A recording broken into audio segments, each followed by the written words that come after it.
Hello and welcome back everyone. Today, we're exploring one of the foundation myths in Egyptian mythology, the death and rebirth of Osiris, the god of the dead and the underworld. Before going through the myth itself, it's important to understand the place Osiris occupied in ancient Egypt, his role and importance in Egyptian society at the time. Osiris was initially regarded as the personification of the underworld and ruler of the dead. However, later on, he was seen as both a god of fertility and rebirth, and the embodiment of the dead and the underworld. This dual attribution to a single deity made him one of the most important and worshipped gods in ancient Egypt. He represented the concept of rebirth in the next life, and at the time, the ancient Egyptians believed that if they worshipped and followed him, they would have a chance to safely enter the realm of the dead and follow him to the next life. That didn't necessarily mean that they would get resurrected. After all, even Osiris himself could not rise from the dead and defy it. It rather meant that renewal of life both in the afterlife and on earth was possible. Because of that, various cults and festivals were associated to Osiris. Usually, the festivals in the name of the god consisted of nocturnal rites of processions, where Egyptians would line up and walk to the temple of Abydos. At the time, Abydos was an ancient holy place and a burial ground for Egyptian rulers. That is where the temple of Osiris was located, and where festivals and rituals made in his name originated from. One of the most important rituals during festivals dedicated to Osiris was the construction of what was called the Osiris Garden. It was usually a baked clay brick or a stone with a sunk relief or mold in the form of the god facing to the right. Ancient Egyptians would fill it with soil and then plant seeds inside. They would then proceed to moisten it with water coming from the Nile River. The process of germination and sprouting symbolized Osiris' vital strength and rebirth. Now then, let's get to the actual myth. It all began right after the creation of the world and of the first two Egyptian deities, Geb, the god of the earth, and Nut, the goddess of the sky. Together, they had 5 children: Osiris, Isis, Seth, Nephthys, and Horus. Osiris was the eldest, and thus assumed his role as the ruler and lord of the earth, and took his sister, Isis, as his queen. As soon as he assumed this role, he witnessed that the people of Egypt were savages and lawless in their acts. There was no order, only chaos ruled over Egypt. Osiris then chose to give the people laws, culture, and the knowledge of agriculture and religious instructions to help them prevail and rise above chaos. According to the myth, one day, Isis discovered barley and wheat growing wild in Egypt.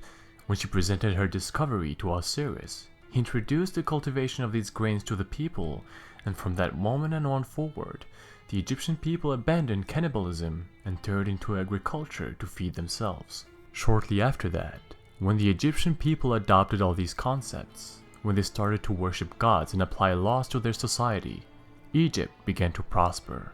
It became a paradise where everyone was equal, and where food and water were always plentiful for everyone. When Seth witnessed how successful Osiris was with all the decisions he made, the god of violence and disorder became jealous and resentful. He preferred when the world was chaotic, when people were still savages and killed each other. He eventually got angrier and vengeful when his wife, Nephthys, seduced Osiris while she was disguised as his wife, Isis, and got pregnant with Anubis, the god of the dead and mummification.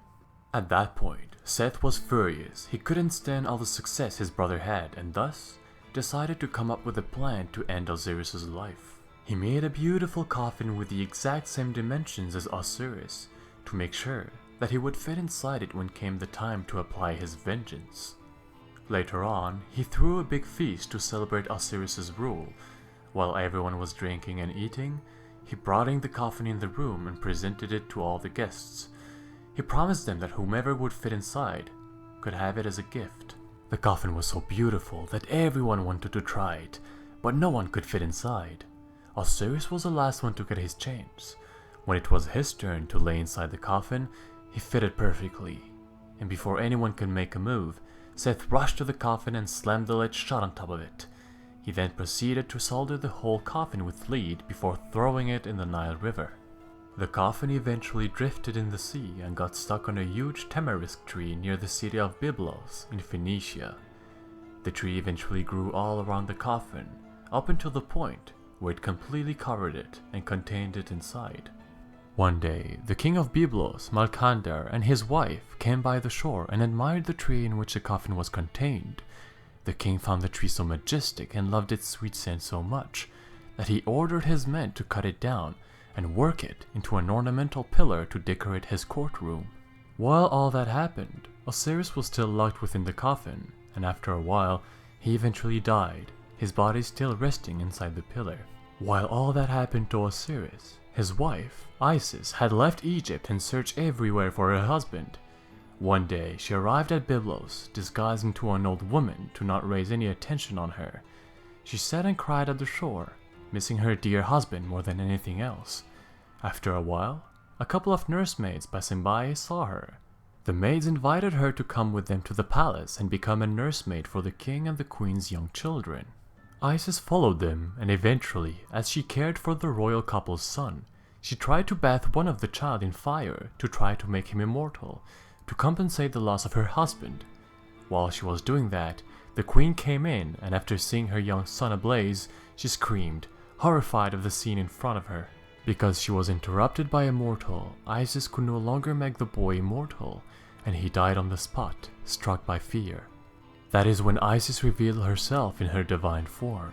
She raised and got rid of her disguise and appeared as she truly was in front of the royal couple. When the king and the queen of Byblos recognized that it was a goddess standing in front of them, they pleaded and promised that they would give her anything she wanted if she would spare them in return. Isis had only one thing in her mind: the pillar in which her loved one, Osiris, was trapped. The royal couple gave it to her immediately, fearing for their lives. Isis then proceeded to cut out Osiris from the pillar and brought his corpse back to Egypt.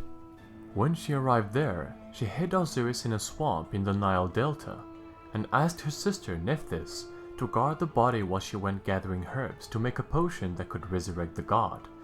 In the meantime, while Isis was away, Seth heard that his brother returned and immediately went out looking for him.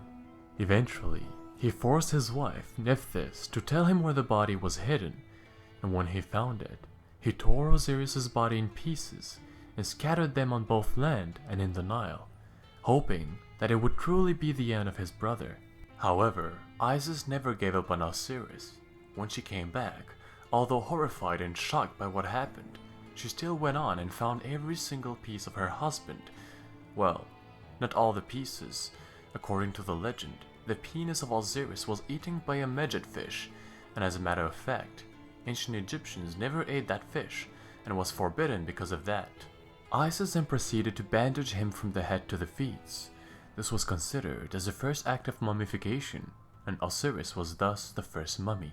After reassembling her husband back together and bringing him back to life, Isis turned into a kite and flew around Osiris, absorbing his seed within her and getting pregnant with a son. As for Osiris, although he was resurrected by his wife and was still conscious, he was incomplete, and thus could no longer rule in the realm of the living. That is why he chose to go to the underworld and rule as a god and judge of the dead. Because of his death and miraculous resurrection, Osiris was often associated with the flooding and retreating of the Nile River, which is why ancient Egyptians believed that all the crops that grew alongside the Nile Valley was due to Osiris's blessing. Meanwhile, Isis eventually gave birth to Horus, the god of the sky. He grew up and became a fearsome warrior, and took on Seth to free Egypt from eternal chaos. Horus won the battle against the evil god and restored order and peace in Egypt again, and then ruled over it as its protector. Osiris was thus no longer considered as a true ruler of Egypt, but his importance was still present in the ancient world. At first, the pharaohs were associated with him when they died. It was said that they joined him in the underworld and inherited eternal life. Later on, everyone was associated with Osiris when they died. If they were worthy, they could enjoy eternal life in the other world. So that concludes today's video. Thanks everyone for watching, I really appreciate it, and hopefully you enjoyed it as well. Don't forget to like and subscribe if you wish to see more videos on myths and legends from all around the world. You can also leave a comment below if you want to suggest a myth or a legend you want me to cover. Now then, thanks again, and I'll see you all very soon for the next video.